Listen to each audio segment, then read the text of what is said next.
Hello, everyone, and welcome to Concordia University's Fourth Space. Thank you for joining us for today's event, Careers in AI for All Disciplines. Explore how you can find your place in AI-related fields. To help situate you, we are streaming to YouTube live from Fourth Space, which is located on unceded Indigenous lands in Tiohtià:ke, Montreal. At Fourth Space, we work with our university community to mobilize knowledge by co-creating daily activities to examine research questions and projects in development here at the university. We are running today's event as a live stream Zoom meeting, so for those of you joining us on Zoom, we welcome your comments and questions with a raised hand or via the chat. And for those of you in the space, if you'd like to participate, just let us know by raising a hand and we'll be sure to get a microphone to you. With that, it is now my pleasure to hand it over to Antonella Nizzoli, Career Advisor with CAPS. Antonella, hi. Thank you so much. Thank you. Welcome, students and esteemed panelists. Thank you so much to everybody for being here. I'm Antonella from Career Advising and Professional Success. We are also known as CAPS, and we support students, all students at Concordia, with their job search through one-on-one support, workshops, events such as these, panel discussions, and recruitment events. And it's AI month for CAPS. So this is the first event of a series. I invite you to check out our website to learn about all the great events we're having this month and other events ongoing throughout the semester. I want to extend a heartfelt and huge thank you to all those who made this event possible. First, the Fourth Space, the phenomenal team at Fourth Space. You made this event seamless. Thank you for all of your support. We're very lucky to be in this space today. Thank you to Lindsay Rogers from Applied AI Institute for connecting us to our wonderful panelists. Thank you to, what else do I have here? Thank you to our moderator, Lori, and to her team from Create SE for AI for sponsoring the snacks and refreshments. Thank you to Marion, my colleague from CAPS, who not only for this event, but for all of our events does an outstanding and phenomenal job taking care of all of the details. Thank you for your hard work and dedication, and we're extremely privileged to have you on the team. Thank you. Without further ado, I do want to introduce our moderator. Also, a huge thank you to our panelists. Without you today, we wouldn't be having events like this today. Thank you for generously donating your time to be here to share your expertise and your advice. We're looking forward to a very enlightening discussion. I'd like to introduce Lori, our moderator. Let's get my notes up here, sorry. So Lori is Program Coordinator for NSER Create SE for AI at Concordia University, a program training graduate students in the technical, social, and ethical aspects of AI-based software systems. She also co-founded the Gender Equity Mentoring in AI program, which supports women and gender diverse individuals on their journey from academia to professional career. Lori has a degree in communication studies from University of Calgary and has supported hundreds of internationally trained professionals to transition successfully in their careers in Canada. Thank you, and let us give a huge round of applause to our panelists and to our moderator.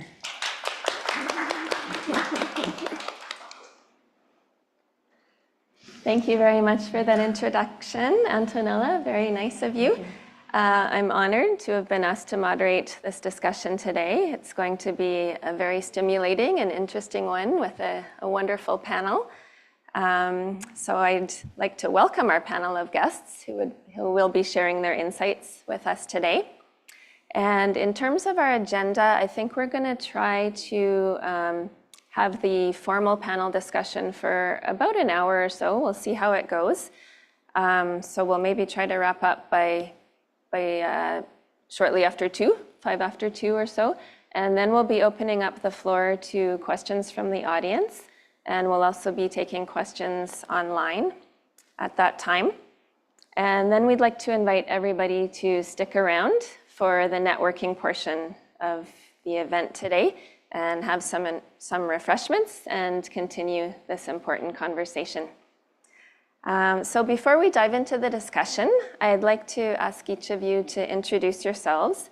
We know that careers are never a straight path, so I'm curious to know how you got here So maybe tell me just a bit about your career trajectory and also what inspired your work in AI. So we don't have to go in any particular order, just whoever would like to start. Go ahead. Jennifer, sure.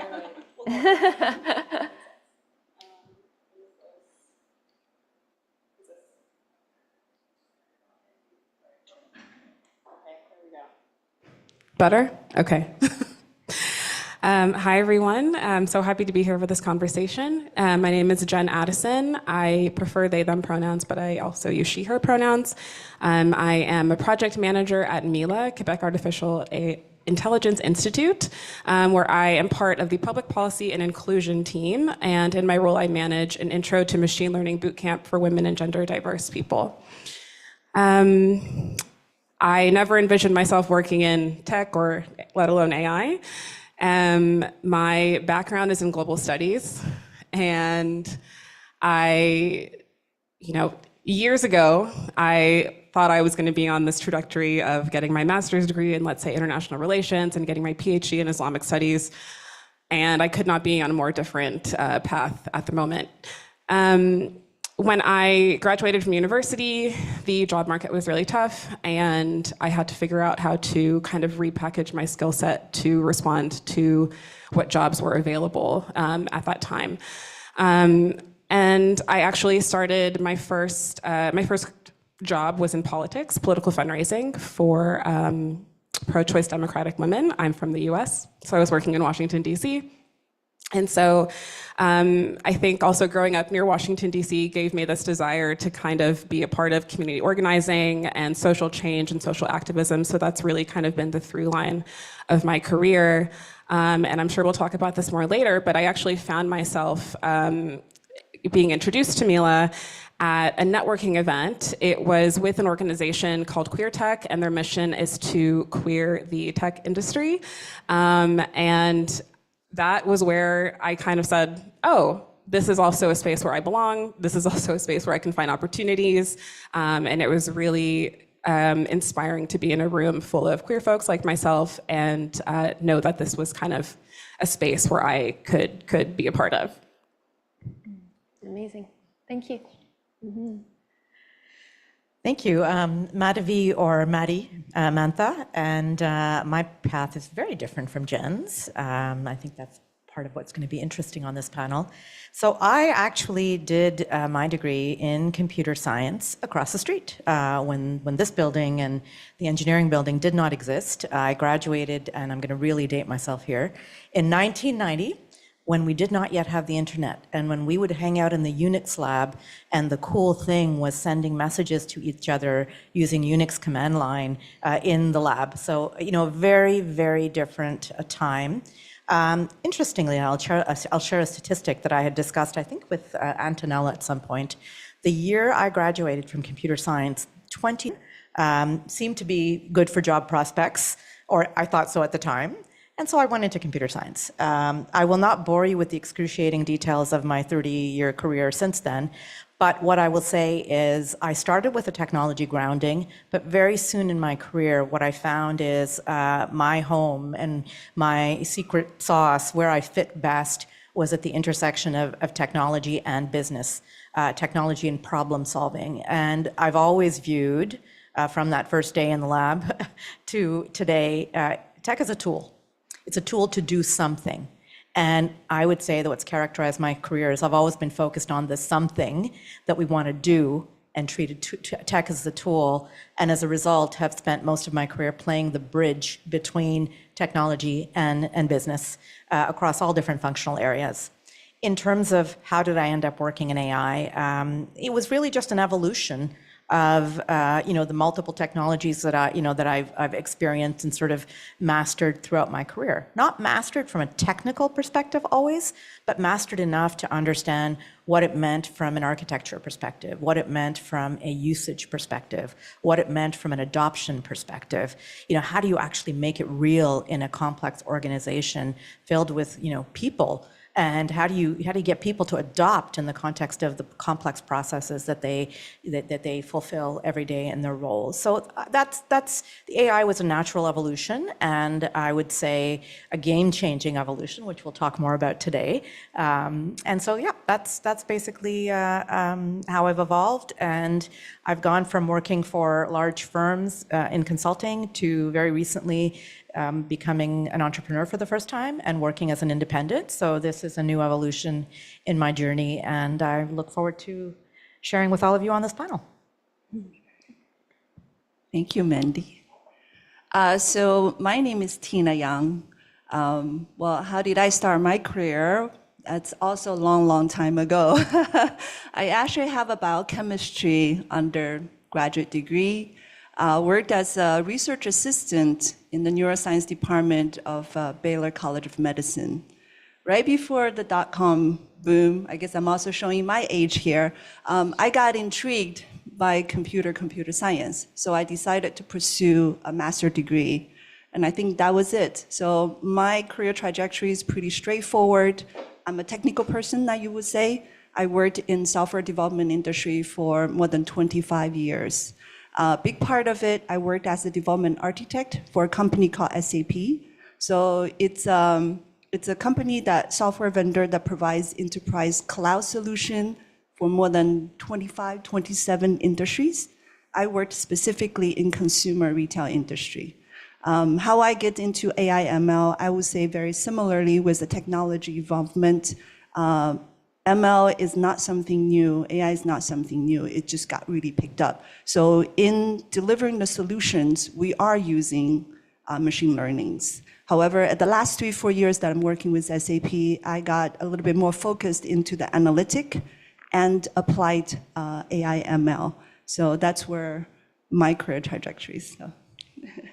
I'm also really happy to have this conversation as the previous panelists mentioned. I think AI is a technology that is it's marvelous and interruptive, and I'm really happy to have this open conversation with all of you and with our panelists here.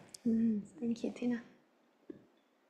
Thank you. I loved hearing about everybody's backgrounds. They're so different, and mine will be a very different story, I guess, as well from the previous panelists. So my name is Indra Kubicek. I'm the CEO of Digital Moment. We are a national charity based in Montreal, teaching digital literacy in an accessible and equitable way to young people and educators in the K-12 space, trying to, I guess, disrupt in a positive way, hopefully, education. My background, how did I get here? Wow, okay, I'll try to sum it up as well. So I did a business degree, largely at the time because I went to a career event where it said, if you want to get a job, you should become a chartered accountant. And so on this path I went, mostly out of fear of honestly finding a good job.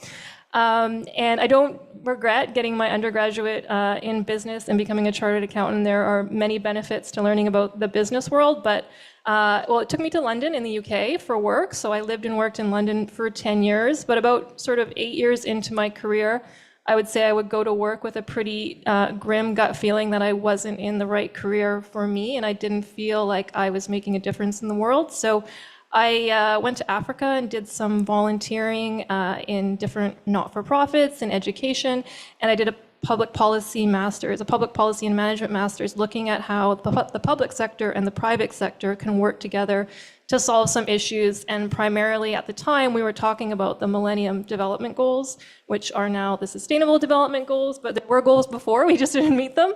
And so I started to think about, what do I do now? You know, I'm 10 years into my career, I'm really not engaged in this. And by chance, someone told me to check out an impact lab in London. So this is an international network hub of spaces around where people who are interested in making impact in the world go and work from and go to events. And so someone told me to check out an entrepreneurship 2-day boot camp, and I never thought I would be an entrepreneur, wasn't actually that interested in it. But off I went, and then at my table, as we were practicing the entrepreneurship business model canvassing exercise, there happened to be another young woman, so I was in my early 30s at the time, who was also from Vancouver, also had left a career in banking, and both of us had just trained as yoga teachers, and were very passionate about the world of yoga, so we felt like we had a lot in common, went for lunch, and decided through our conversation at lunch that we wanted to build an online marketplace for people to find healthy holidays, such as yoga, meditation, well-being, and trainings, etc.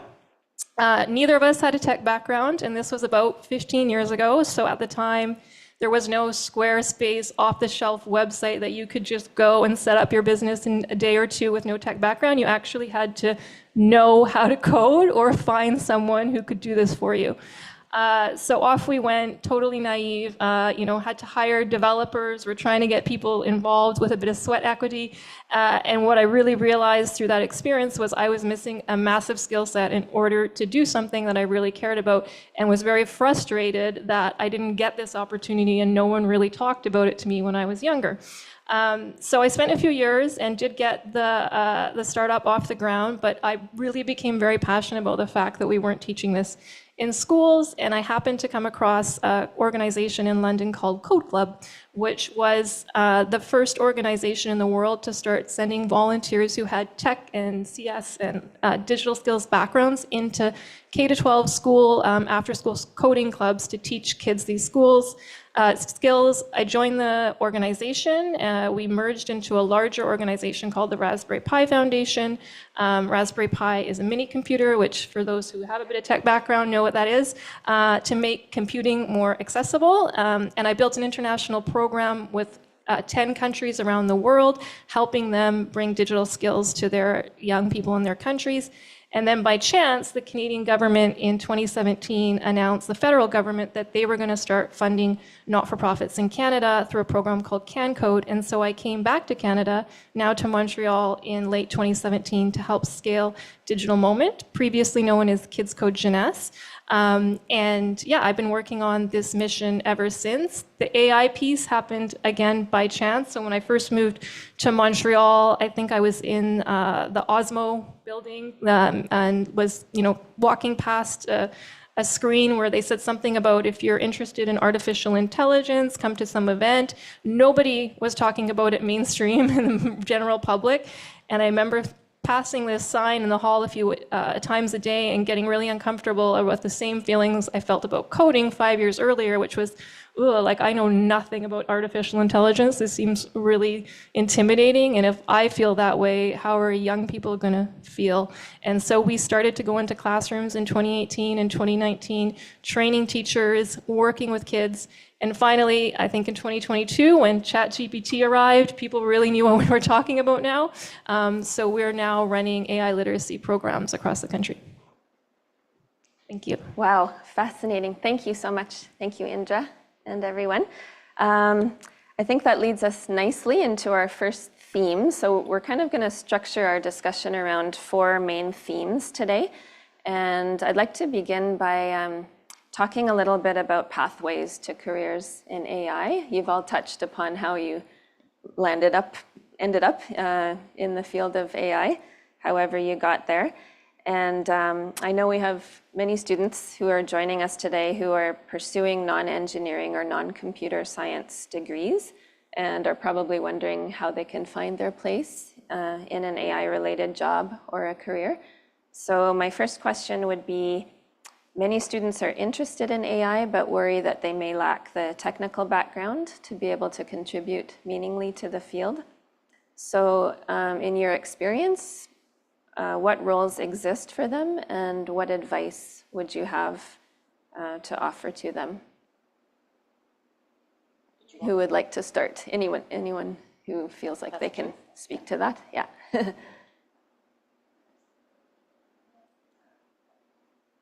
I think because we're talking about technical, maybe I give my perspective in this one.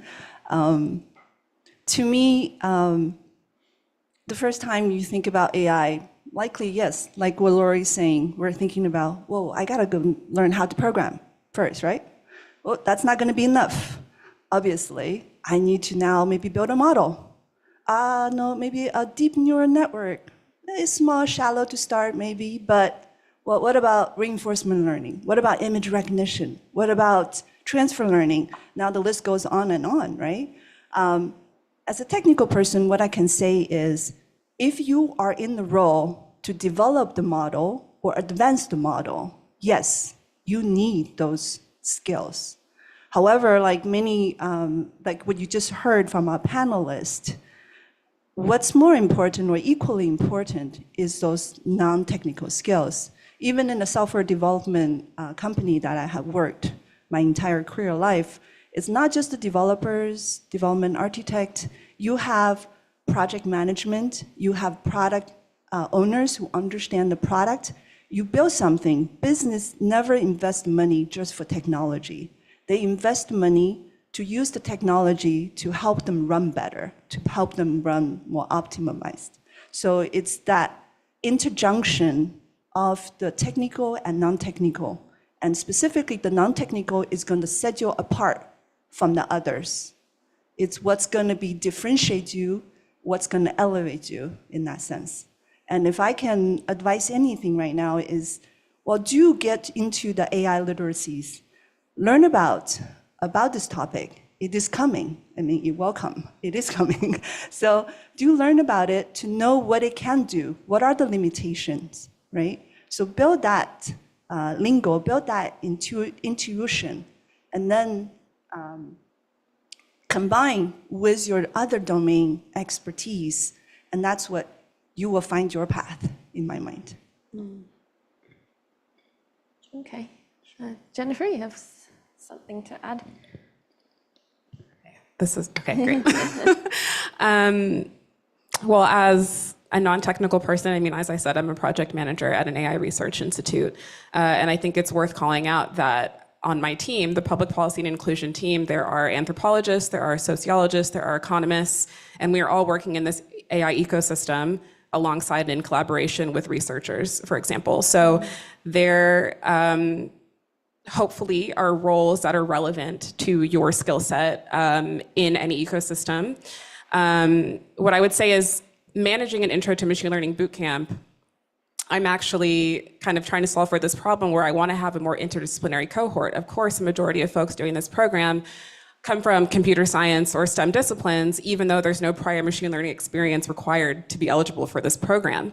And what I've noticed is that more and more folks are coming in with those kind of beginner Python skills, or they have had some engagement with machine learning through a class, through a side project, and that's great.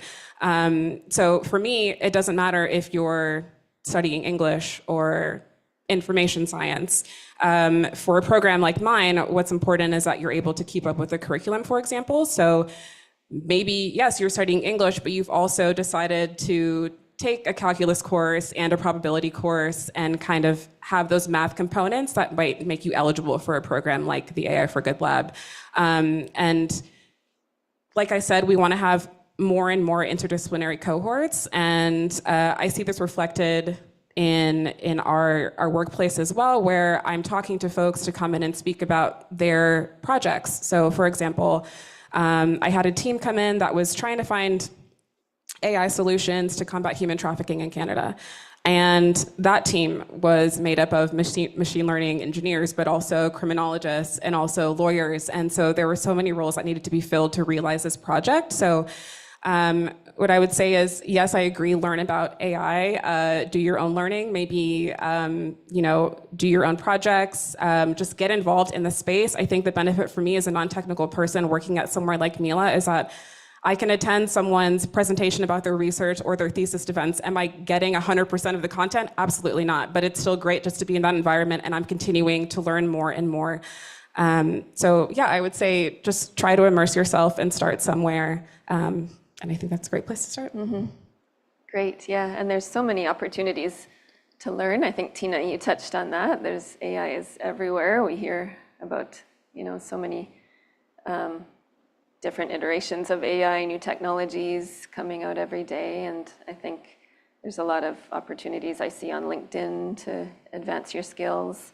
I know Concordia Continuing Education has a program to teach non-technical people a little bit more about AI as well. So, yes. Add very briefly, really building on what we heard from Jen and from Dina. Going back to, and I'm going to be a bit of a broken record, the domain skills. What is the problem area that you actually have knowledge in? So, you happen to, you didn't, continue in that area, but if you have a degree in biochemistry or something, biomedical related, or if your underlying knowledge is in legal, it almost doesn't matter. Really, AI, especially Gen AI, which really has started to make AI available to just anyone. You can literally, for free, or if you want the fancy version, spend $29.99 a month, get access to an incredibly powerful tool, and that allows you to amplify your own domain knowledge. Doesn't matter what that domain knowledge is, whether you're an anthropologist or whether you're a biologist or an educator. You have a tool that allows you to amplify that knowledge. So view it that way, use it, try it out, get comfortable with communicating with different AI tools that are now readily available. Get a sense of the different personalities, and I say that word because in my usage, I find there is a different style, personality, different way to interact and engage with these AI tools. But it really comes down to amplifying the knowledge and skill sets that you have. It does not matter what domain they're in. Excellent advice. Yeah. Yeah, I completely agree with everyone's comments, so I don't have much more to add. I could add that CFAR, I think, has Destination AI, which is an introductory online course to just get the basics. There are many free programs and tools out there, and just to reiterate, no matter what career or job you're going to go into, there's likely going to be an expectation that you understand how to use AI to optimize your talent and skills, and some of the mundane tasks can be hopefully pushed away. So just reiterating, obviously we work with young people, getting curious about it and trying it out, and really focusing on the critical thinking skills that maybe we'll talk a little bit about as well today, because you can't just take it for its word, and the more practice you get about learning what it gets right and what it doesn't is a good thing to know. Yeah, so just getting comfortable with all the technologies that are out there and trying to interact with them as much as possible. Great. Okay, maybe I'll move on. This is a related question. What non-technical competencies or transferable skills would you recommend to the students, or perhaps to your younger self, to be able to better navigate the rapidly evolving job market? Maddie, you'd like to start? Yeah, I'll start. Okay. Kick us off. So I'm going to rattle some off because I did think a little bit about this. Surprisingly, English majors will do well. Good writing skills, the ability to think critically in clear steps, provide direction, curiosity, intellectual rigor. These are not things one learns traditionally in school, but these are really helpful. A more research and analysis mindset, an understanding of the scientific method. So these are skills that will really help you make use of AI in a way that is productive and that is additive. Mm-hmm. Sure. I think I could only regurgitating what just said earlier. I think the critical thinking, to me, is a very critical piece. I would double down on that if I were telling myself younger. Technical person, we have a very good analytical skill, but critical thinking requires you go a step further. Know your problem, look at different angles, and actually goes in and challenge it, right? To really say, yes, that makes sense, or that doesn't. Don't just take on the face value. So that's number one. Second one, that if I would tell myself, is to be having that ability to adapt. Pace are so fast. In my 25 years, I learned different technologies. It's crazy, the type of languages, the type of technologies that is coming. You have to go in already with the mindset that I will change. It's guaranteed you will change. Required of you. So have that mentality to say, yes, I can adapt. pace is going to be faster and faster. I do feel that for you, though. This is something you will have to burden, I think, in that sense. The last, but also very, very critical piece is your emotional stabilities and emotional intelligences. This is what makes us human. You can go into a project, a team. You need to be able to communicate with your team members. You need to be able to build something. So I think you need to be able to be calm, balanced. That's something, a very soft skill you had to work on yourself. So I would say critical thinking, adaptabilities, and your emotional intelligences and balance is something I would double down. So. I think mine were mostly already said. Totally agree with all of those things. And I think just to reiterate, they're only going to become more important, right? As AI enables some of the other things that it can do more easily for us that are very task, and as I said, maybe mundane pieces, we can really finally, hopefully, if we do this well, focus on the human element that requires, as we said, adaptability, empathy, diverse voices, being at the table together to come up with a solution that is based on the person who is the solution is being made hopefully with and not just for.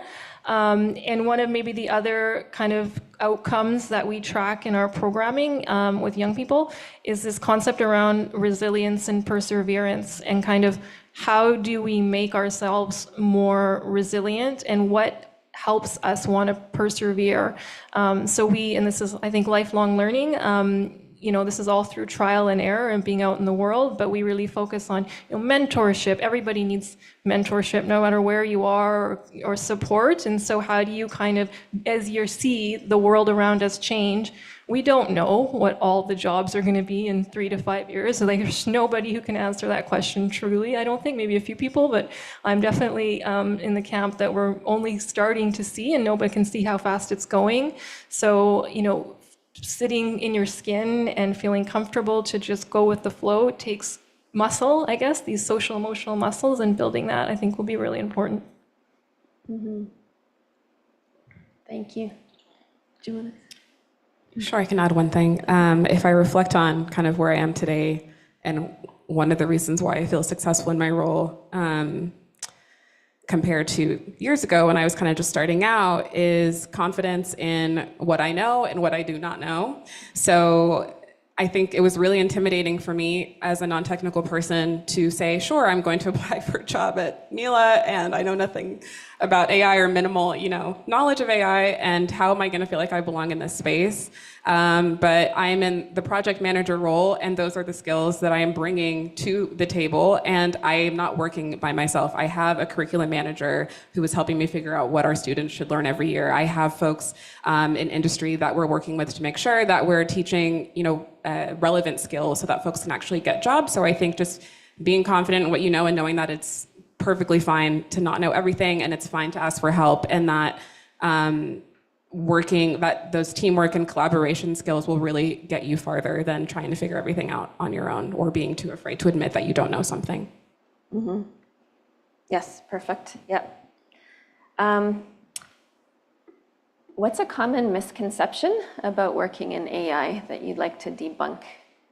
This is kind of a question that I'm just throwing out there in case anyone has any.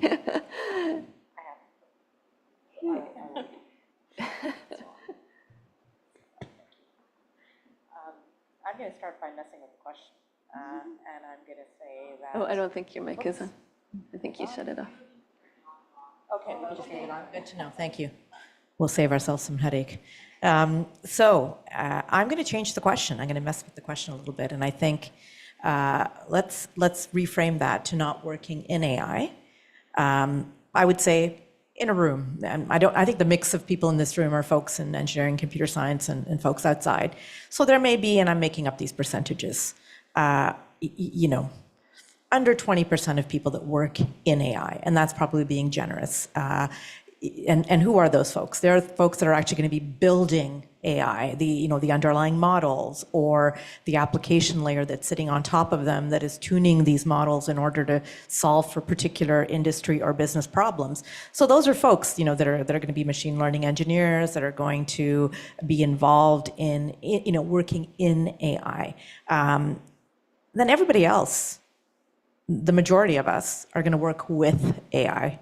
And I think that's an important distinction in the question. So if the answer is who's going to be working with AI, absolutely everybody. And so every single one of us needs to be ready. And the way in which you work with AI, and I won't repeat it, is going to go back to the previous question. What is your domain expertise? What is your knowledge, your interest? What are the kinds of problems you're interested in solving? How are you going to work with AI to solve them? And then for those that are going to be working in AI, yes, you may be bringing some very specific skills and knowledge. Even then, it will be a mix of technical as well as domain knowledge, tackling on actually building solutions. And that's, I think, an important distinction that I would make. Mm-hmm.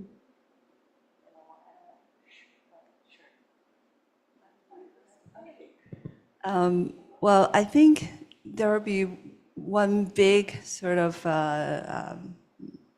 misconceptions that I want to debunk was often when you come to an AI project, people underestimate how long the project itself can take. Just because you have an idea, you have a successful prototype, it does not guarantee the success of your AI project and your AI product. I want you to know that as well, because very often the data is not ready.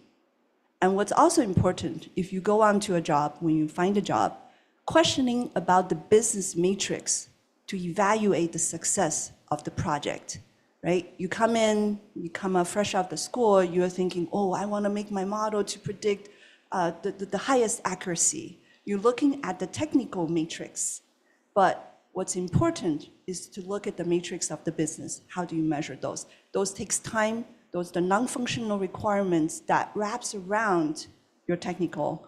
It takes the time for the project. So I wanted to make sure that's one of the myths. People say, well, okay, well, we implement an AI project. They want it like yesterday, but it does take time. So that's something I wanted to demystify.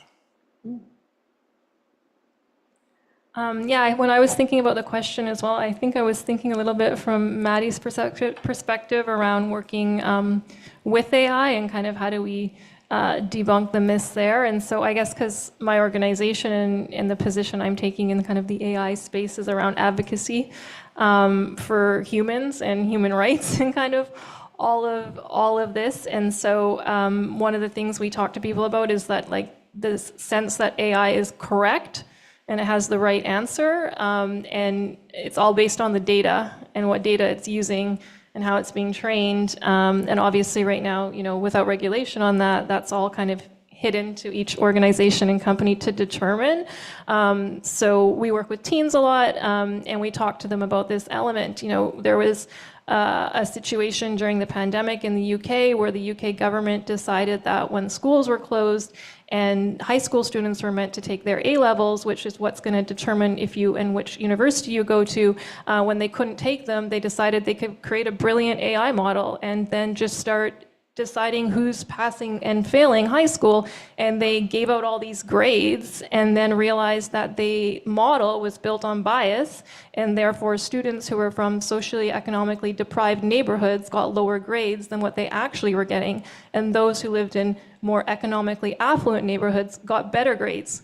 Clearly, they had to walk it back and had to say, oops, we made a mistake here. But I think it's really, really important that people don't just take this for granted, that we're going to be seeing, mortgages, loans, entrance to schools, universities, jobs. All of this is going to be done by AI systems. And how do we trust and know? And so the more we are educated, the more power we have. And I think this is really important to not just think, oh, because somebody who has technical skills built the system, that it's actually going to give us a quality response. Mm-hmm. Yeah. Actually, I wanted to add one more, if I could. Another myth I find is when we talk about AI, it becomes very general. I want, at least my experiences, when you deploy AI, it doesn't have to be the latest, greatest generative AI, all right? When in the business, it's a solution itself. You can choose, you don't have to pick up the sharpest knife or biggest knife to solve a problem, because there are costs, there are efficiency, there's our security, there are regulations. So very often when you go into the wild, you will find those neuro-focused AI, ML might be best suited for a business solution. So don't just think AI is, this artificial general intelligence already, maybe the super intelligence already that we're talking about. You will be most likely facing a lot of those neuro-focused machine learning algorithm to automating and the business processes. Two things I would quickly add. One is that there's continuous learning happening. That is to say, I think in any domain, there's a lot of focus around expertise and who's an expert or who's not. And I think the field is moving so fast that folks truly are learning new things every day and adapting and adjusting as they learn. So for folks who are really just here out of curiosity, that's great. Stay curious. I think that can take you really far.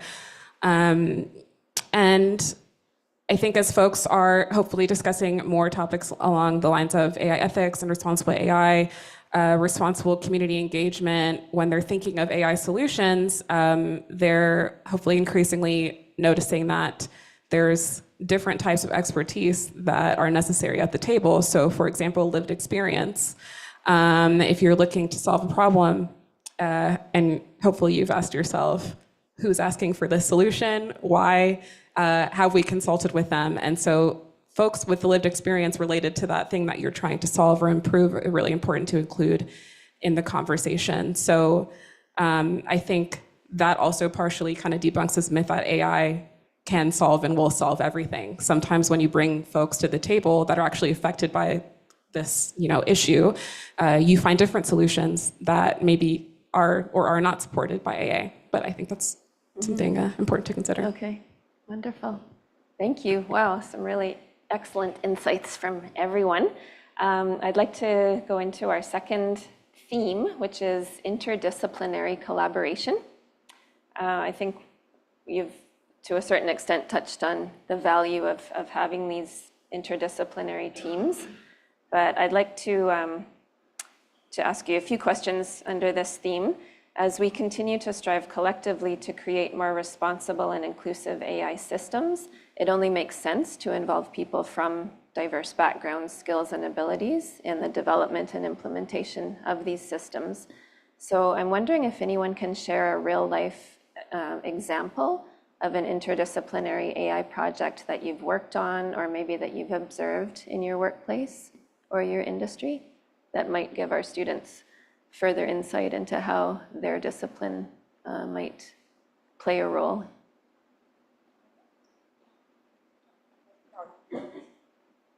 I'll comment on that, and it's actually building upon some of the comments that we heard around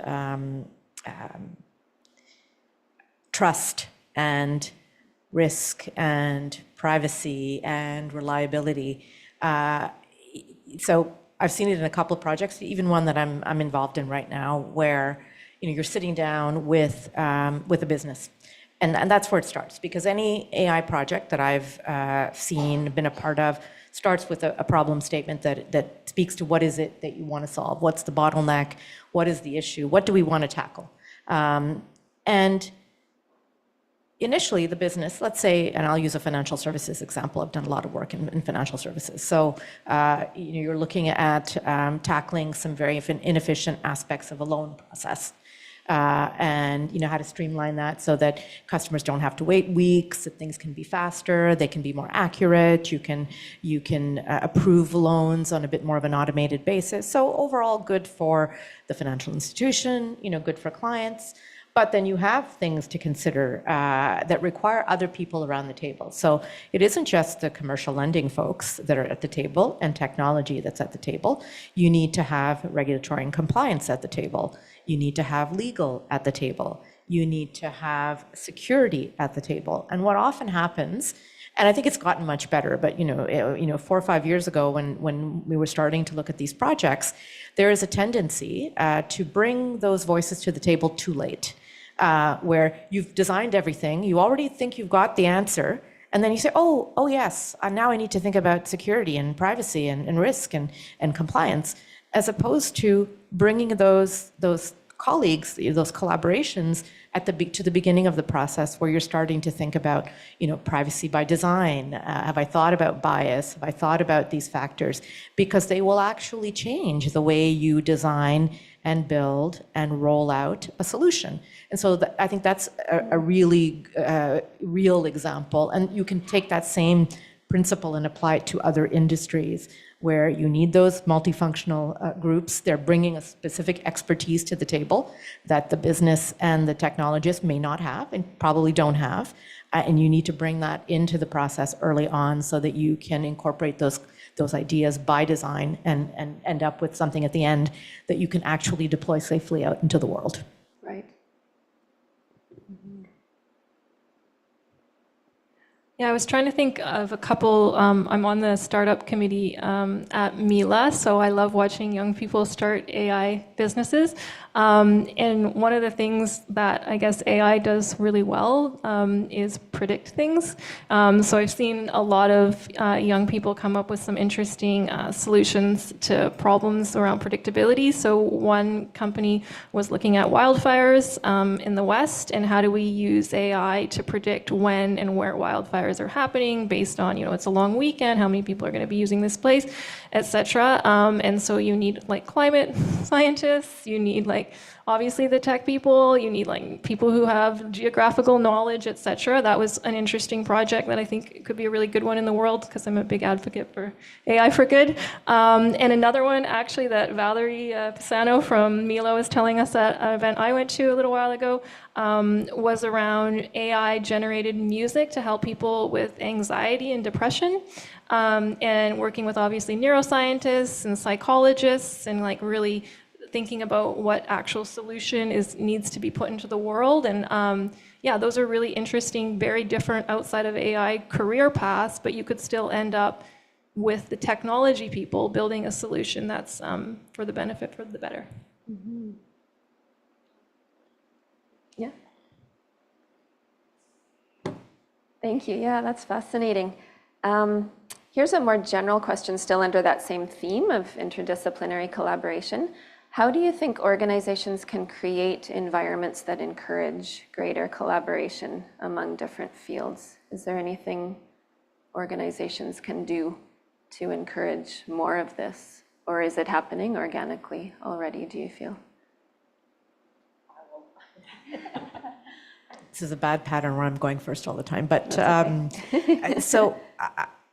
The reality is that this issue of organizations, unfortunately, working in silos around any technology, forget AI, is not new. It goes back to the beginning of my career.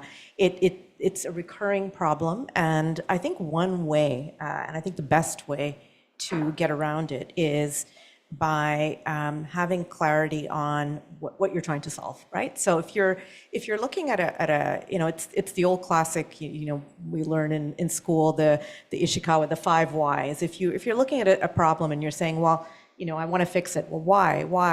What you'll realize is the root cause, if you start to look at the system, involves other teams, other groups. Well, what happens before I get this piece of the problem? What's going to happen after I solve my piece of the problem? So if I want to tackle something, if you start to look at it from a systemic way, you'll identify the other people that you need to have collaborating with you in order to solve that problem. So I think that way of thinking is something irrespective of the technology that organizations that are successful at transforming, using tech, they get right.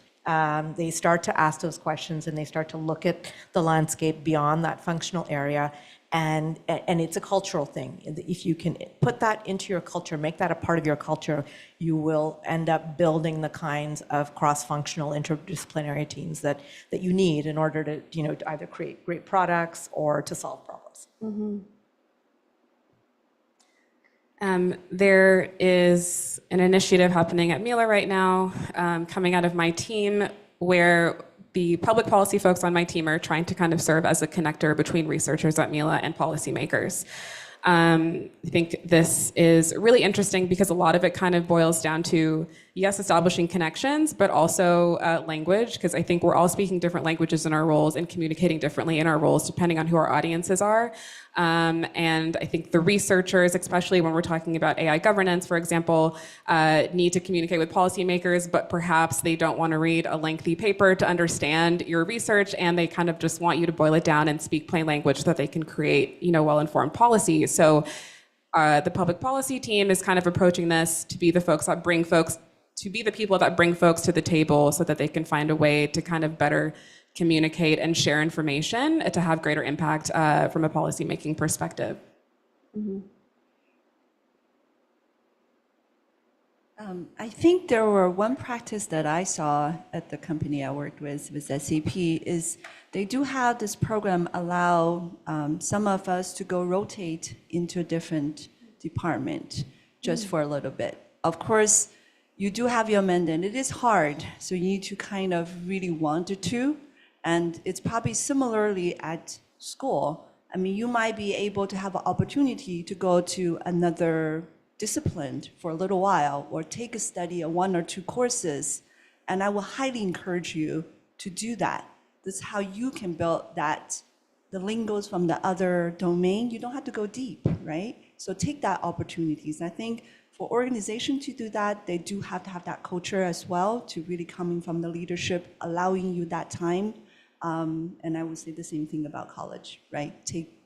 You make the time for yourself. You invest on yourself to go seek those opportunities and build your own interdisciplinary colleagues or students.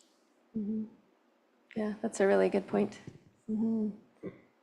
Okay, thank you so much. Maybe we'll proceed to our next theme, which is diversity, equity, and inclusion in AI fields. So we know, of course, that inequities exist in the tech space.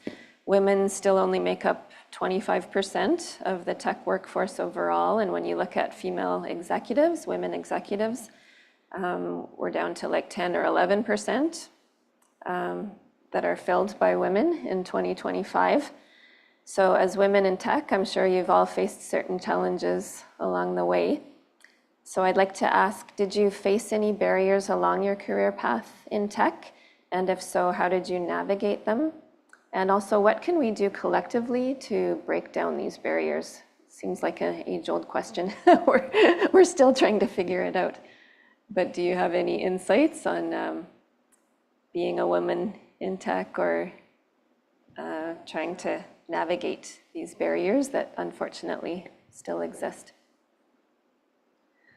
Well, I guess what I would say, one of the things I do felt, maybe it is a bit of a lack of representation. Not in the sense that I don't see female colleagues around me in the tech industry. Specifically in tech industry, we're actually quite good, I have to say, compared to many other industries. We have a lot of females, we have a lot of a different, I would say, underrepresented group. What I meant by lack of representative is still when you look around, if you look at the really technical part of the company, you see less representation of it. Yeah. And what makes it hard is, I mean, sometimes like if I go hang out with my colleagues, we talk about sports, right? Instead of being able to talk about some of the things maybe more relevant to me as a woman, my child, or premenopause, I'm sorry to bring that up, or how to support your parents. Those are not the topics you would want to go talk to your male colleagues or others, right? It would be a bit different. So lack of representation is one of the things. When you wanted to seek out for advice, the communication style might be different between whom you're talking to. So having more of those representation, I think would have make it much more pleasant. And so I felt like that was one of the barriers I have encountered. How would what are the tools that I think, if I think back now, that I use it to advance my own career in this?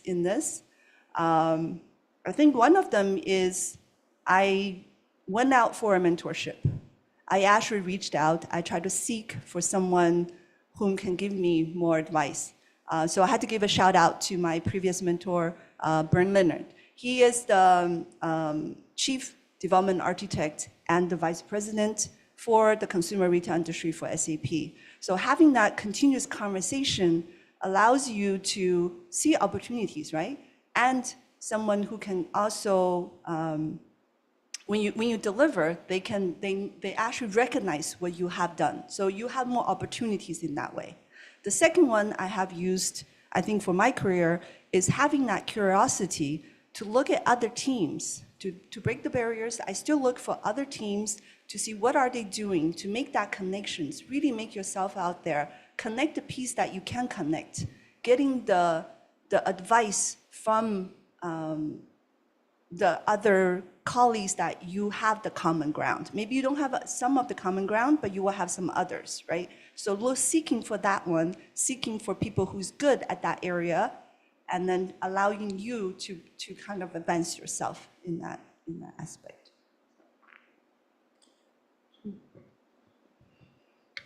This is a big question. So, I mean, to be frank, yes, I've experienced misogyny. I've experienced racism in most workplaces. And now managing this program that is for women and gender diverse people, it's been really rewarding because I get to see the results of surveys, for example, in program evaluations and see how much the creation of this environment and the existence of this environment means to people in terms of how it's helped to build their self-esteem, their confidence, and kind of helped build them up so that they feel comfortable kind of entering more spaces, if you will. And sometimes I find that difficult because I know that let's just say tech industry in general has quite a long way to go, culturally speaking, to be more inclusive and equitable. So I think for me, what's kind of kept me going, of course, is just finding my people. So I know that there's folks who are committed to shifting and changing culture. I know that, I can find allies in any organization. And I think community is really the word that I'm circling around here, and being able to find my community over the years in my career, whether that's mentors, whether that's actual colleagues, has really been kind of the fuel to keep me going when things have been challenging at work, or the environment has been challenging. I think, of course, I believe in this program as the program manager for it, but I do think it is really important to create safer spaces as much as we can. I think it does help build long-term resiliency. And I also think that there's this long-term effect where, this program was founded in 2017 by Dwayne Aprikup and Angelique Manila, and they were just responding to what they saw in the tech industry at the time when they, had started or were kind of mid-career. And I think some of those same issues persist, and that's why this program continues to exist. But I think environments like these are just really important, and culture will shift gradually. I think this program is for women and gender diverse people, yes, and I think about 70%, for example, of our speakers and educators last year were identified as women or non-binary people. But the other, 30%, I can't do math right now, were allies of different genders, et cetera. And so that to me says, okay, there's people that are really committed to this and to making this environment more inclusive. And I think that's inspiring. And I know as the folks that are going through these programs like Digital Moment or programs like the AI for Good Lab, they will shift culture as they enter the workplace. And yes, it's hard work, but I think that's what really keeps me going. Like, I know culture change is slow. I know it's gradual, but I know that there's people that are really committed to doing that work. Mm-hmm.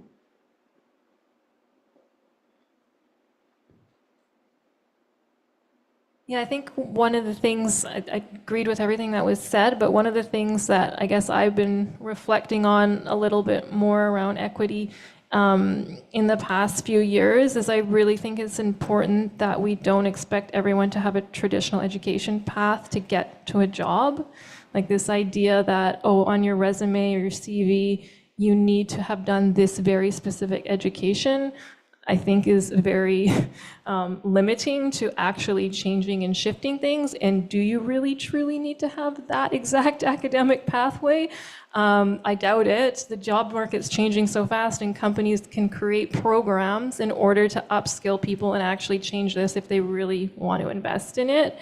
As well as just casting a wider net when we're going out and looking for people for roles. So if we're writing in specific language and posting job posts in very specific areas where certain people are just not there, and we're not going to be able to change it.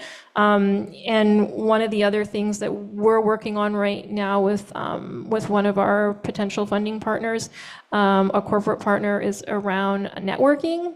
So there's a lot of research, and I mean, it's more common sense, but there's a lot of research around this concept of networking. And if you come from a certain specific background where, your parents' friends, your neighbors, all this, you can get a job quite easily within your circle, and certain groups don't have those networks. And most people actually get to where they are through connections and networks, particularly when you're talking about people at the top of the chain.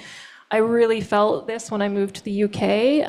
I think that their education system here is more equal, so to speak, and there's a more kind of class system that exists. And if you went to certain schools or you didn't go to certain schools, like you're in or you're out, kind of, and that just makes it literally impossible for people to break through. So I think we really need to think about how do we create safe spaces where people feel they belong, but we need people who are in those powerful positions to come in and actually lift people along the way. So that's what I would add. So very aligned, very interesting perspectives as well from all of our panelists. Have I faced barriers? Yes. Early in your career, you're the only female in the room, or you're the youngest one in the room. As you evolve and start to have more seniority, there's other subtle things. Classic example, I remember going to speak at a conference. I was there with all the other speakers. All of the men were introduced with their full name and their bio, and the person who introduced me said, "And this is Maddie, no bio, no full name." So little things, and one of the things I've learned, and it's taken me a long time, is you never have the right reaction in the moment because you're so shocked. You're thinking, "Wow, you're essentially, not valuing my credentials and what I'm bringing to the table." It evolves, by the way. It doesn't go away. As you hit a certain point in your career, then it's, "Oh, well, you can't possibly know anything about tech because you're over a certain age." So I guess my message is there will always be people who do not fully recognize what you bring to the table. And unfortunately, the reasons for that will evolve as you age, and it doesn't really go away. I think the key is sort of, focus on developing that resilience and in not letting it get to you. It's easier said than done. It gets to you, but you have to kind of try and overcome that and remember what you bring to the table. It is a work in progress. It's something that I continue to have to work on, but I think the message is it doesn't go away. And yes, trying to find mentors, making sure to mentor those who haven't had the benefit of mentors, that's part of the cycle I think that you need to contribute to, and which is why I come to events like this. Mm-hmm. Great. Thank you, Maddie. And thank you, everybody. So we're kind of getting down to our final theme here. I'd like to talk in closing just a little bit about current trends and future opportunities in the careers in AI space. So I'd like to talk about the current job market in 2025 and get your perspectives on where your industries are maybe heading in the future. I know the future is hard to predict, as we all know. But I know for the students in my program, a lot of them, they're all software engineers, and they're trying to find jobs in software engineering related to AI, and a few of them are struggling a little bit to find opportunities out there. So I feel like the labor market is a bit tight right now, but that's my perspective. What do you think the job market is like for recent graduates pursuing employment? Maybe not just in technical fields, but generally? I would agree it's a tough market. And I think that part of the reason for that is we are in this moment of inflection where there's a lot of reflection on, well, what will jobs look like as a result of these new tools, as a result of AI being part of our work, and organizations are trying to think about what is it going to mean for the different roles, and is it going to change how many types, what the profile of people that I need and the skills mix that I need and the number of people that I need. There's a lot of unknowns, and I think in those periods of unknowns, the reflection of, the reflex of organizations is to be more conservative about hiring, because we saw, and they've just experienced the opposite. Many technology companies during COVID went on this massive hiring spree, and then subsequently had, and we've seen that we're still experiencing the tail of that, are having to reduce their workloads because they got a little too exuberant in the hiring. And so I think we're living through that, and you kind of have to accept that. It's very discouraging when you're finishing school in a year where the market is really not great.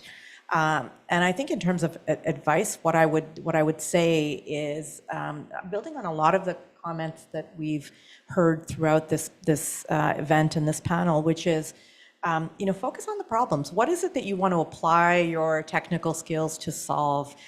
Dig more, learn more into about the domains where you would like to apply that. Because if you're a software engineer, and I'll just pick on that as an example, okay, well, you bring software engineering skills. Have you thought about how that could be amplified by AI? You're going to have to. So start thinking about that. But also, importantly, think about, well, what are the domains? Where do I want to apply my software engineering skills? Learn about those. You need to stand out from others who are bringing only a pure software engineering only mindset to the table, and you've got to start to focus on the domain skills as well as some of the soft skills that we've talked about throughout this event in order to essentially go broad.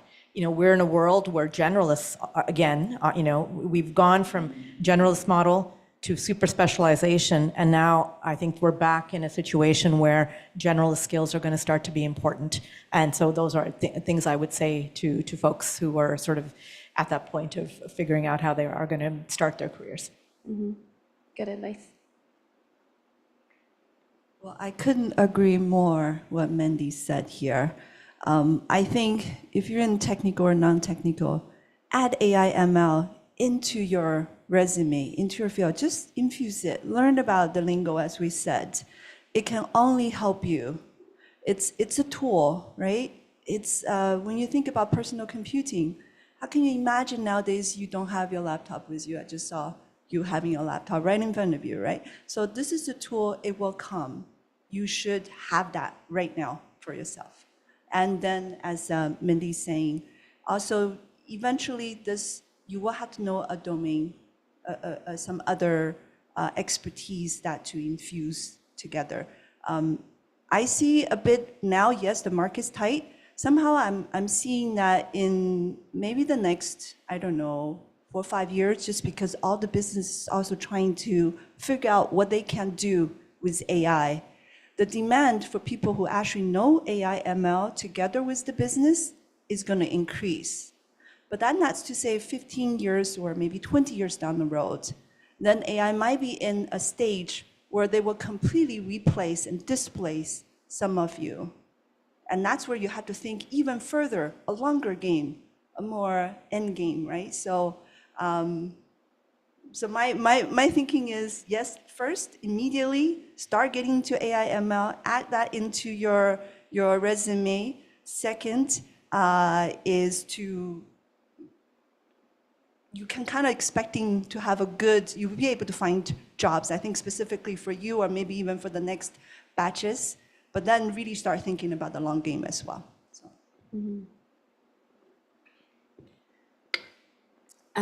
To kind of tie this into the previous question a bit relating to barriers, I think the lab was created to address some of the barriers that prevent women and gender diverse people from accessing opportunities in the field. So the program is free, for example. We provide mentorship from industry for folks to try to start to build their network, since that can be a really key component to actually starting your career. And we have started to have conversations just in the last few weeks about how our program either needs to expand or evolve to address the fact that simply looking at the applicants to our program, they're more and more kind of almost overqualified. They have more and more experience coming into a program that's an introduction to machine learning, but they have a ton of projects and maybe coursework in machine learning. So I hope that maybe programs like that Mila has, or Amy out at West, or Vector and CFAR will hopefully be able to respond to the moment and try to provide opportunities for folks to upskill as things continue to shift and evolve. And then just kind of speaking from maybe my personal experience that I mentioned at the beginning, during introductions, I similarly faced a really challenging job market when I graduated from university, and really had to pivot and change my I guess, vision of what I thought my career might look like.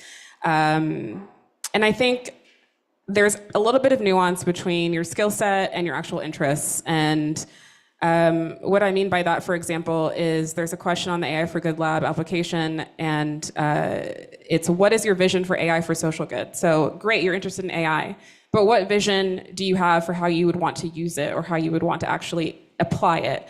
So perhaps you spend time kind of thinking more along the lines of what your interests and what your actual long-term vision is. And there might be some roles, maybe they're not your dream role right out of university, but there might be some roles that exist that could still get you relevant experience that will ultimately help you get where you are. So I think you can always continue working on projects on the side, and you can always seek mentorship and keep growing like all of the areas of all of the skill sets that you hope to one day bring into an actual role that might be that dream role. But I think there's a lot that you can do to kind of pivot and shift and take your time to actually get there. And particularly since I'm sure there'll be lots of jobs that don't exist currently within the next few years. I couldn't have imagined myself in this role, to say the least. So that's what I would leave you with. Mm-hmm. Good point. Yeah, I agree with what everyone said, and I definitely recognize, I think it would feel very intimidating at this moment, looking at the job market, if you're finishing in your third or fourth year of university and wondering what's going to happen, and what if the path I'm on, is there going to be a job there? What's the job going to look like? I fully agree, and as mentioned, learning, self-paced learning on the side, courses, I would have recommended Jen's program to anyone, is an edge that you can easily do that's, low cost, and just takes commitment. Because every job application, as mentioned, is now going to say you need AI skills in some way. And it's like it went from nobody had them to now everybody needs them. So I would say, don't discount your self-learning, different things in programs, being open and curious, because you do have an advantage that you're just entering the job market and you are going to be able to adapt because you're not stuck in your ways, to be honest. So don't think that everybody in the workforce knows how to use these tools. Nobody knows what they're doing for the most part right now. They're all just trying to figure it out. They're all just like, oh my gosh, let me figure out how to use ChatGPT to do better marketing. So there's no sense that everybody's got it figured out. They're just having to adapt on the job. So I really to the point of confidence and believing in yourself, you have a skill set probably that others don't if you get out there and you try things and you're not stuck in your ways and you're not scared to put yourself out there. It's totally true. If you think about the large language models, right, the generative AI, it only really come, 2020? And you will hear people, not even 2023. Yeah. Oh, really? Okay. So if you look at it's 2-3 years, people will be, oh, I've been in there for 2-3 years now. They are the expert already. But if I was thinking about this, I think that's crazy. Even after 25 years in the development industry, I don't feel like I'm a real expert. So you are right in a very interesting period, I had to tell you. You're seeing the emerge of the technology, and you will be able to capitalize in that. but you had to also be very, very aware this technology is moving so fast, and you had to put yourself out there for some of the consequences and the implication for it. All right. Thank you so much to our panel. I'm just keeping an eye on the time. Our conversation has been so engaging and so interesting. I feel like we could just keep going, but I do want to be mindful and make sure we leave enough time for questions from the audience. So I think for the next 10, 15 minutes or so, we'd be happy to take questions from the audience. Can I add one more thing? Sure, yeah. I meant to say if anyone has any closing remarks before we open it up. Yes, my closing remark. And you made me think of it, Jen, because I think it's a question I've had asked by members on my team, in a consulting firm, which is around career path and where you start. And I think you have to be realistic. Do not expect that first job to fulfill every objective, in your life. It's completely, wildly unrealistic. The reality is, I've had an incredibly nonlinear career path. I have been incredibly fortunate, but every single time I only had one rule, which is, okay, am I going to learn something? Am I going to work with people that I want to spend time with? Because you spend a lot of time with these people. And, am I reasonably well remunerated for the work that I'm doing? And that was my litmus test at every single point. And you weren't afraid of change. Are things perfect? No, but master. You've got a job. Master the job you have. Bring your all to it. Sometimes it will suck, and that's just the reality. And I think you cannot expect perfection, but do not settle for a situation where you're not learning and where that isn't part of the expectation and where you don't have the ability to grow. And I think patience and some resilience is important because it will not be perfect from the beginning, and I think you just have to accept that it's a journey, and you've got to enjoy the ride, and not fixate too much on the destination. Great advice. I know that's definitely been the case in my own career too. Probably all of us. Yeah. So. Okay, so if anyone in the audience has any questions, please raise your hand. Oh, we see a few. And just a reminder for those on Zoom, if you have any questions, please feel free to pop them into the chat, and we'll be sure to get them to our panelists. Just starting over here. Thank you. Thank you so much. My name is Albesa Aliou, and I'm very happy to be here. I really appreciate it so much. Your humble, lived experience, but also professional experience that really speaks to those that are studying right now or have had just a little bit of experience to feel the historic moment in some ways where some of the challenges are just too big and too tough for someone just starting out to figure, almost systemic in some ways. And just given that your pathway, the way you broke in it in some ways, and thinking about that 20%, and then the rest of us, let's say in social science, the community organizing, or just the general emotional intelligence, community building skills, equity awareness, awareness about inequalities, just having all these things in mind, how can one break in right now? I know it is specific and perhaps whoever wishes to answer, thank you. I think on the social side, especially, stay engaged, right? I think, and this is something, there is an element of fear as well, and I don't want to end on a negative note, but, social media happened to us. It's only after the fact that we woke up and said, hold on, not everything was good. It had impact on the caliber of our public speaking, of our the public space, on politics, on mental health, on so many factors, not all good, and we realized late. I think we're at the beginning of that journey for AI, and there are powers that be that would like to move full speed ahead without thinking about those things. This time we have the chance to pay attention and intervened. And I think that requires engagement. And there will be questions that are going to start to be asked. They're already being asked. What does AI mean for the future of work?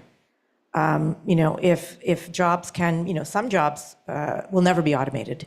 Some jobs could be fully automated, and the majority of jobs sit somewhere in the middle of those two, where there'll be some aspect of your work and your role that is being done with a machine, with then the human playing a more higher order role in terms of quality control and validating. But are we ready for that future?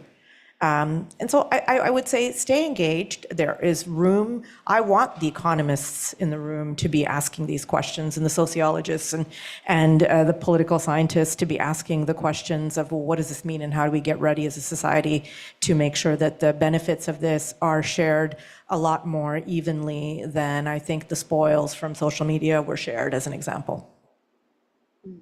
So please, I want you all engaged and thinking about these questions, for our future.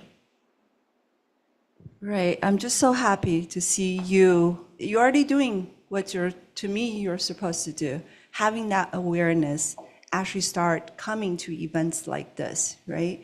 To me, the same thing is AI is going to change the way we could not imagine. And you do not want it to change while you didn't have a say to it, right? So same thing. That's the reason I'm coming to this open dialogue, because to me, you guys are the brightest future to all of us. So I think you should engage, sort of spread the awareness, and just lean in, if I had to use that term, something we learned from, what's her name, Sheryl Sandberg, right? Lean to this conversation, lean to this debate. Don't let the AI ML shape a world that without your voice in it. I think you're doing exactly the things, and collectively, I believe we're good. So if we are all in and talk about those important issues, I think we can arrive to something that is good for all of us. I have to weigh in because I think this is such a good point you brought up about social media. I think the last time I was at Concordia was sharing awareness for young people on social media and sort of what's happened in that space. And I think we all can agree it was done to us, not necessarily for us, definitely not with us. And we are at a crossroads with AI right now where that could very well be where this is going. So I think this is such an important thing to get active in your community. I mean, you can even go on the federal government website and look at, how can you put forward to AI policy considerations, et cetera. And this is obviously, institutes that are really looking at this, but for our personal relationships, for everything in our lives right now, we don't know what that's all going to look like and we should use our voices to demand that we, the people, are part of this story, and it's not just happening to us. Okay, I have 3 quick things to add. One is, I think it'd be useful to kind of situate yourself on where the conversation is now. So there's, yes, technical skills are important to learn. There's also great content out there around AI safety, which is an emerging conversation that's becoming more prominent. There's a report that was led by Joshua Bengio that recently came out. There's also a new report on I think it's called Towards Substantive Equality in AI that was done by Mila, in collaboration with international stakeholders. So kind of find out what folks are talking about currently, and you might come up with some ideas for what's missing from the conversation. And I think there are a lot of social purpose organizations in this space. And I think perception is everything, where there's always pushback around, social cause organizations and like perceptions around DEI and things like that. But those organizations exist, they're doing great work. So making sure that you're aware of what those organizations are and maybe trying to see how you can contribute in those spaces, I think could be really interesting. And then just relating to this perception thing, I went to a startup demo day, and one of the teams that was in my last cohort in 2024 had entered this incubator, and they were presenting at Demo Day, and there were maybe 10 startups presenting, and they were actually the only one with a social mission, like a socially focus on social good with their idea. And so that was really telling to me, where I think sometimes there's this perception that there's a lot happening and we're all shifting towards this direction of, ethical AI and responsible AI and inclusive AI, when in reality, I don't really know. I think that is true, and there's a lot of room to grow. So I think there's a lot that can be done. So starting with just getting a sense of your surroundings and situating yourself in the current conversation, I think could be really helpful.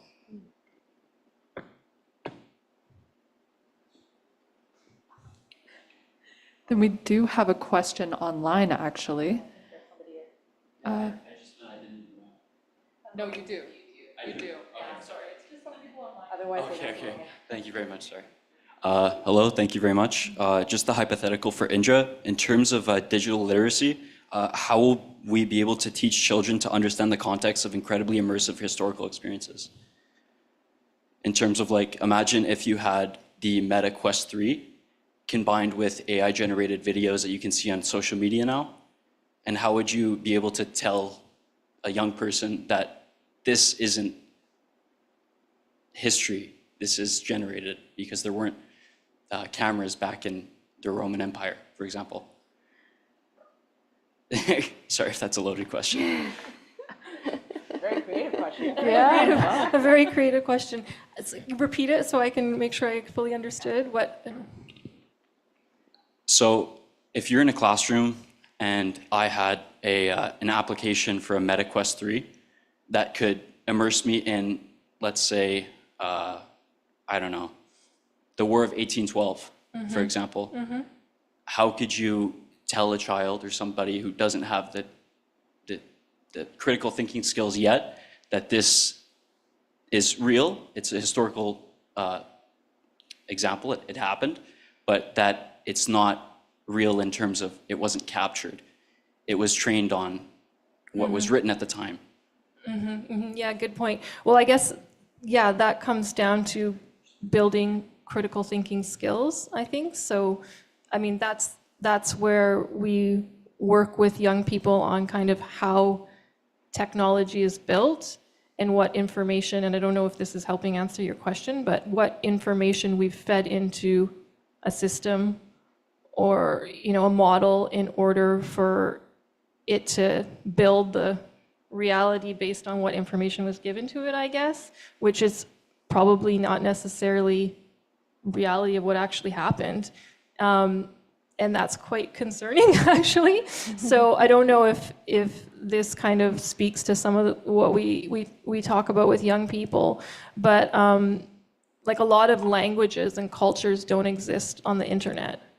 And so they are not being captured anywhere in how we're going to build solutions. And I actually know a group from Mila who's looking at African languages and how do we do this, and another startup that I've met working on oral history of indigenous histories to try to get this information. So I don't know if this is kind of what your question relates to, but these are the kind of topics that we do talk to young people about to get them to critically analyze, honestly, anything they're watching or taking in. I don't know if that helps. If anyone else wants to answer that, I would add to it, I think you're hitting on two things, on sort of two aspects of the problem. One is exactly what you're saying. Anything that we are building and creating with AI is inherently incomplete because it only includes a slice of our knowledge of the world. There's vast aspects of our world that have not been digitized and therefore are invisible, and we tend to forget. We think, oh, well, the only thing that matters is the stuff that we're able to see through the context of the internet, first of all, because that's what's been digitized, and therefore AI, which is using the internet as its core source of training, along with all kinds of other data that's provided by enterprises and so on. So I think there's some basic facts. On the one hand, you have to somehow teach kids that you have this incredible window, but it's a window into a very small part of the world. But there's the power of that is if I can recreate and show them instead of talking about history, history is taught so often in a very unengaging and boring way, right? So if you could teach history and tell those stories in an interactive way, that's super powerful, but you do need to remind them that, remember, none of these tools before, X years ago, none of this existed. Now we have this tool, but it's where we choose to point it. We can amplify and we can learn, but we're not pointing it at everything. And I think that distinction is a really interesting one that you have to teach. I'm not sure the best way to do it, but that's a challenge for you to tackle. I'll say one last little thing, and then, because it's also from the experience of whoever built that, right? So, completely. Like, whose history are we sharing, and whose history are we forgetting or not including? So I think we do have these kinds of discussions, but not about what you have just given me an idea to take back to my team about something to think about doing with young people. Very interesting. Anyone else wants to weigh in on that? No. You're all great. Yeah. We do have a question online here from Noran, who asks, if you get a job in ML/AI on the non-technical side, what do you need to do in the first 3 to 6 months to gain credibility, especially if you have no technical background?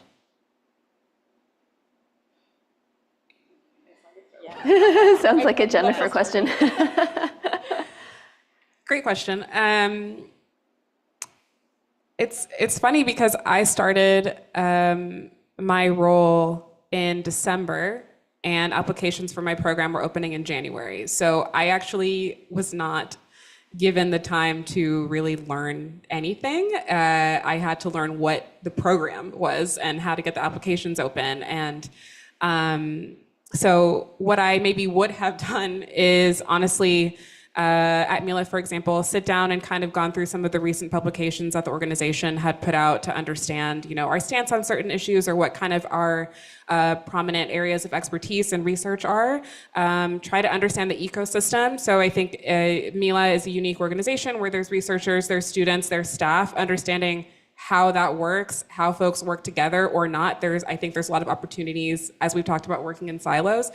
There's a lot of opportunity to figure out how you can leverage all of the different folks that exist within a community. And I think having an understanding of the org chart as a starting place is a really good idea. And I know that Amy and Vector and CFAR and Mila all have, to some extent, kind of intro to AI or AI fundamentals kind of trainings, or at a minimum can direct you to some reputable sources for training on kind of those machine learning and AI fundamentals. So I would ask, I'm assuming if you get the job, they're aware that you don't have technical skills or maybe have kind of a baseline knowledge of AI. So I think that's a great sign. And you've probably shown that you're willing to learn and can pick up that information. So don't hesitate to kind of ask, okay, could you provide me with maybe some kind of syllabus that you would give to new employees to kind of upskill them on AI. And it's possible that that already exists because, like we've talked about, organizations are made up of people that occupy so many different roles. That need likely has already existed at whatever organization you're joining. So there might already be materials or something to kind of guide that journey. Excellent answer. The only thing I would add is unsurprisingly, that what should I do in the first 90 days? There's a book written, and it's an old one, and it covers a lot of what you just said. And fundamentally, it hasn't changed whether you filled in AI or machine learning. It really is, who are the key people you need to know in the organization? Speak with them, understand. I'm not going to repeat what you said. Everything that Jen said. The only thing I would add to that is they hired you knowing that you didn't have ML skills for something specific, whatever that is. In your case, it was project management. So for the person asking the question, whatever that is, where you can bring credibility is bring your skill set to the table. They hired you for that purpose, and show curiosity and humility to learn the rest. And I think that is, as a general rule, is the advice that I'd give. And then, I think if for folks who, because it's such an old book, but it really is a good one, the first 90 days kind of just gives you some structure around, setting your own goals for what happens across that period of time. It's just good practice for anyone starting in a new role to sort of think through some of those activities, a lot of which you touched on, and then, go from there. That's what Jennifer said earlier, right? Be confident. Bring what you have onto the table, but also be humble and be honest, saying those are the things I do not know right now. You're now working with a team. You are hired, right? So I think it's also important to tell your team what I cannot bring to the table yet, asking for that. What should I be learning right now? Asking for their advices, but be very confident about what you can bring to the table, right? So be that honest as well. So confident and honest. Obviously, yeah, agree with all of that, and just, yeah, maybe reiterating that clearly you got the job because you have a skill set that is different from the tech skills, and so really focusing on what you're really good at. And I would say really focusing on how to work with tech people. So if you're a non-technical person, coming back to, I think someone mentioned language and communication, like that to me was working with tech teams is figuring out how to understand their language, how to communicate what you need from them, and working in collaboration is where you're gonna be the most successful in utilizing those skills around you. And I would add one thing too, don't be afraid to ask for feedback, knowing that you're new in the organization. So that's also where a mentor in the organization can be extremely helpful in kind of guiding you and giving you some pointers. And yeah, ask for feedback. Am I doing a good job? Is this what you wanted me to do? Am I doing it well? How could I improve? I think that's really important as well. Do we have any more questions? I think we have time for one or two more. Hello, my name is Rim. I'm a business student. My question will target the aeronautics sector. Let's say you have a website where you sell aviation parts in a back-to-back marketplace.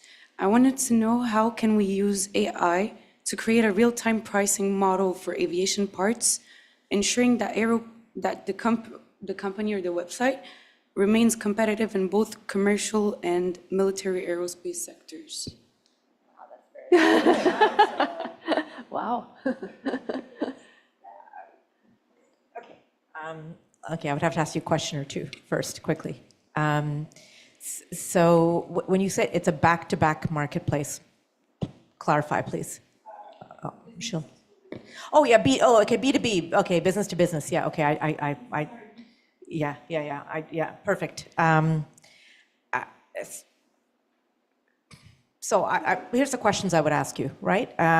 So if you want to do dynamic pricing in that and optimize that pricing between buyer and seller, you need to have lots of data on past deals, right? So, could it be done? But yes, but you have to have a lot of data. And actually, there's marketplaces that exist today for media buying that are a really good example where people are applying AI, and it's super sophisticated, very, very complex. But it works because you're talking about millions of very small transactions, and so you have a very high transaction volume. My first reaction is in the airplane sector, you don't have that same kind of volume. You're talking about fewer transactions, much higher value. So my first reaction, and this is something that I think we see a lot of, unfortunately, is AI will be the hammer looking for a nail. Do you really need AI to solve a problem where you can achieve that optimization using techniques that are cheaper, faster, simpler? So my first reaction is not really AI amenable based on the point that I just made, and there are better optimization techniques that are simpler, faster, cheaper, easier in order to get you to that optimization, to solving that optimization problem.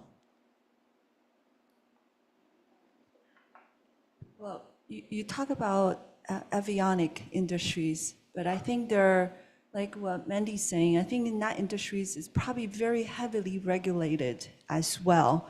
So not just because you have a solution, you might not even be able to put it in. So it's a very loaded question, I have to say. It probably requires you to work with the business to understand what is the current pain point, what is your competitive advantage at the moment to maintain that and find the point where you can instrument something or the things that is regulationally allowed. I think you will have different challenges in avionic industries that I personally do not aware deeply. Yeah, I know nothing about the industry specifically, but I think coming back, like, what are you trying to achieve? And is it really going to work in that market? Like, are those close relationships? Are there few buyers and few suppliers? Does everybody talk to each other? Like, I don't know the answer to those questions, but I would think this is where you would really need to understand what you're trying to achieve and if you're doing the best thing for the business. I will add a tangential comment. I think, so first of all, it's great that you're asking that kind of question, because what you're saying is, I think I see a problem in an industry that I think I'm interested in solving. Probably in a 1-hour conversation, which we're not going to have right here, there's the 4 of us or anybody else would be able to sort of ask you some specific questions that would either keep that as an idea that's viable, or say no, not in its current iteration. Here's all the reasons why that wouldn't be viable. I think what's interesting and what I like about the question is, for every single person in this room, there has never been a moment in history where the barriers to entry to build something have been lower. And that is because of AI. So the reality is you now see folks that have, there's some startups that have started and they're doing very well. Very specific idea. They've figured out a problem that hasn't been well addressed, where all of those dynamics are properly aligned, where the buyers and the sellers, it isn't a trust-based complex relationship. It's a buying and a selling that will happen naturally over the internet. Several criteria which we could go through offline, where it meets those criteria, and they manage to stand up a business and are generating over $100 million in revenue, and they have 6 employees. How can they do that with 6 employees? They can do that with 6 employees because of the level of amplification that AI gives them in order to be able to do work that before required you to build a big team. Why is that important? It lowers the risk. It lowers your capital that you need in order to get something started. You can start small and bootstrap yourself in order to build something and iteratively grow and develop something. That was not the case 5 years ago, 10 years ago, 15, 20, et cetera. Today is a unique moment to be able to ask those questions. So I would say ask those questions. A lot of them will not have answers that are going to generate a business, but ask them, because there are interesting problems that are sitting there to be solved, and some of you may be the ones that solve them. I just thought of something else about that question, because I actually think it is a really good question. Yeah, so I met someone at an AI conference last year who worked for one of the big management consulting firms, and they were working on a solution. I was very impressed about how fast this is going on creating negotiation models for their clients. So they are taking all the market data, all the previous contracts with those clients, all the emails, all the back and forth, where they're trying to generate out well-written emails in a relationship, kind of a close relationship between customer and suppliers, but bringing in some of that data to try to figure out, are they in the best negotiating position, which I think... Have they? Okay, yeah. So some of the management consulting firms are building these for their clients. So I think as already mentioned, like, you're definitely thinking about really interesting questions and way things can be used, yeah. Just to add on the Walmart example, there's a study on this. You can Google it probably and find it. So in Walmart, what they did is if you look at supplier negotiations, they're the biggest. They have, so many vendors, suppliers all over the world. And they automated the more simple ones. So, you're providing light bulbs to Walmart, you're gonna quote a price, they're gonna agree, there's a back and forth. They essentially took all the simple contracts and automated them. And then they asked the suppliers what they found, what they liked about the experience. They designed it with the suppliers in mind. 73%, this number stuck with me, preferred to negotiate with the bot than with the human. Why? Because it was predictable. You didn't have human opinion. Maybe Joe doesn't like my company and, Sarah loves me a lot. You eliminate that aspect of the negotiation. You're getting certainty of price, planning, the time for the supplier who's really reliant on Walmart as a huge client of theirs that could make or break their business. You're getting consistency, responsiveness, and time. So a really great example. And then they keep the in-person negotiations for the more complex ones. And then they obviously do some validation of the simpler ones. So that's a great example of a really transformational solution that's building on exactly what you just described. And that's all the time for questions that we have. Thank you. Okay, wonderful. Well, I'd like to take the opportunity to once again thank everyone, all of you, for being here today and for sharing your valuable insights with the students and with us. It's been really wonderful to hear your stories, your perspectives, to learn from your experience. And I'm sure everyone who was here today will go home with some new ideas on how they can potentially explore careers in AI. So thank you again, everybody.